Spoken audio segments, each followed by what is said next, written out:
इमारती नसलेली पण मनाला शांतता देणारी नाथ संप्रदायाची काही hidden places. Alakh Niranjan. Hi, मी Sanjana. Welcome back to my channel Sanjana Tadka. So आज मी तुमच्यासोबत नाथ संप्रदायातील काही हिडन प्लेसेसचा प्रवास शेअर करणार आहे. सो व्हिडिओ शेवटपर्यंत नक्की बघा. आजचा दिवस खूप खास आहे. सकाळचे 5:30 वाजले आहे. डोळ्यात झोप आहे पण मनात एक वेगळीच ओढ होती. तर आता आपण स्टार्टिंग केली आहे आपल्या स्पिरिच्युअल रोड ट्रिपला.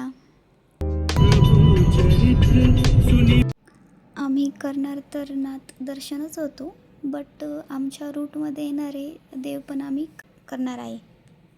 तर बघा, आपण सकाळचे पहाटेचे 5:30ला निघालो होतो आणि किती अंधारे, अजून देखील खूप अंधारे. तुम्ही बघू शकता आता थोडंफार तरी उजाडलेलं आहे. तर फायनली 3-3.5 तासाच्या ट्रॅव्हलनंतर आपण पोचलो आहोत आपल्या पहिल्या पॉईंटला, शनी शिंगणापूरला. आणि बघा, आता थोडा सूर्याचा प्रकाश पडायला पण सुरुवात झाली आहे. तर आपण शनिदेवाला अर्पण करण्यासाठी पूजेचं सामान घेतलेलं आहे आणि आपण आता चाललो आहोत मंदिराकडे. तुम्ही बघू शकता मंदिराबाहेरचा व्ह्यूच किती सुंदर आणि छान आहे. आणि हा आहे मंदिराच्या आतल्या साईडचा व्ह्यू, जो बाहेरपेक्षाही सुंदर आणि प्रसन्न आहे. तर आपण आता मंदिराच्या आत प्रवेश केलेला आहे. तर तुम्ही बघू शकता किती सुंदर आणि प्रसन्न वाटते. आणि आतमध्ये आल्यानंतर दर्शनासाठी लाईन लावून दर्शन घेण्यासाठी जायचं होतं. सो इथे आहे तेल व तीळ टाकण्याचे ठिकाण. आपण जे तेल व तीळ घेतो ना शनिदेवासाठी, ते आपल्याला इथेच टाकावं लागतं. तर हे बघा, हे आहेत शनिदेव, जे कुठल्याही मूर्ती स्वरूपात नाही तर काळ्या रंगाच्या दगडा स्वरूपात आहे. इथे देव मंदिराच्या 4 भिंतीमध्ये नाही, तर इथे देव मोकळ्या आकाशाखाली उभा आहे आपल्या भक्तांना आशीर्वाद देण्यासाठी. तर आता आपण चाललो आहोत आपल्या next place and first Nath temple, Nagnath मंदिराकडे. तर फ्रेंड्स, आपण आता पोहोचलो आहे आपल्या फर्स्ट नाथ टेम्पलमध्ये. आणि आता आपण झालो आहोत एंटर. या ज्या पायऱ्या दिसत आहेत ना, त्यांवरनंच चढून आपल्याला आत जायचं आहे. तर हे आहे मंदिराच्या आजूबाजूचे दृश्य. आणि हे बघा, ही आहे गोरक्ष चिंच. असं म्हणतात की हे चिंचेचं झाड गोरक्षनाथांनी लावलेलं आहे. आणि हो, या चिंचेची एक युनिकनेस पण आहे. युजली आपल्या चिंचेचा शेप कसा असतो, पण या चिंचेचा शेप जरा वेगळाच आहे. ही चिंच गोल शेपमध्ये झाडाला येते. मंदिरात गेल्यानंतर इथे लेफ्ट साईडला एक शिवलिंग होते. आता आपण एंटर झालो आहोत मेन मंदिरात. आणि आपलं लक बघा, तिथे नेमकीच आरती देखील चालू होती नागनाथांची. तर हे बघा, हे आहे नागनाथ.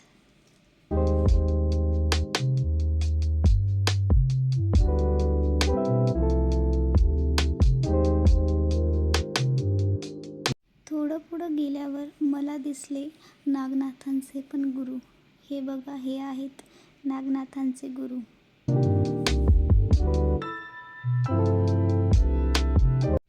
आणि आता आपण झालो आहोत रिटर्न.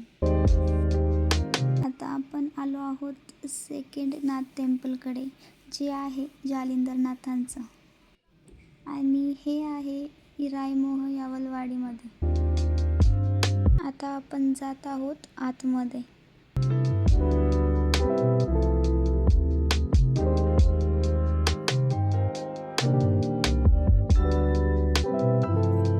मंदिराच्या आतमध्ये खूप प्रसन्न वाटत होतं. हे बघा, हे आहेत जालिंदरनाथ.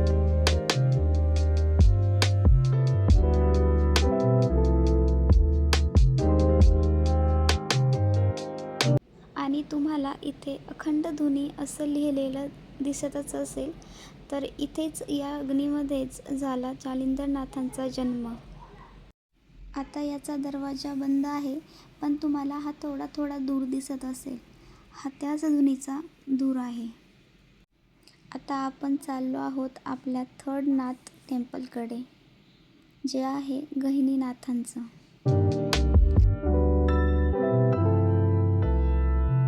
आपण आता पोहोचलो आहे गहिनीनाथ समाधी टेम्पलजवळ. बघा किती प्रसन्न वातावरण आहे.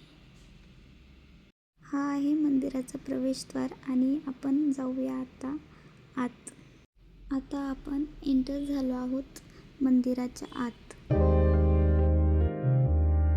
मंदिराच्या आत प्रवेश करताच मला दिसले हे गोड नंदी महाराज. आणि ही बघा, ही आहे गहिनीनाथांची समाधी. गहिनीनाथांचे 2 मंदिर आहेत, एक जुने आणि एक नवे. तर हे जुने आणि मेन मंदिर आहे.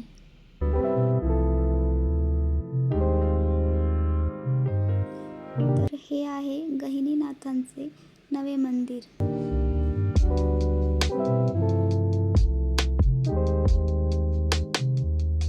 आणि हा आहे मंदिराचा एंट्रन्स लुक.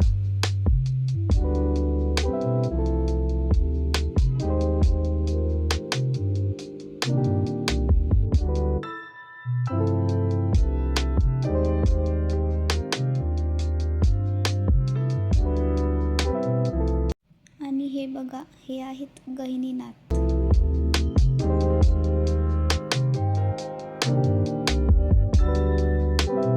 आणि इथे शेजारीच आहे गोरक्षनाथ आणि पुंडलिक महाराज यांची समाधी.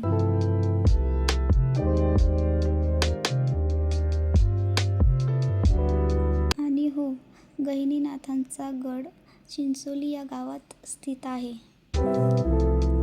असं म्हणतात की गोरक्षनाथांनी मंत्रोच्चार करत असताना मातीच्या पुतळ्याला प्राण फुंकला आणि त्यातनंच जन्म झाला गहिनीनाथांचा.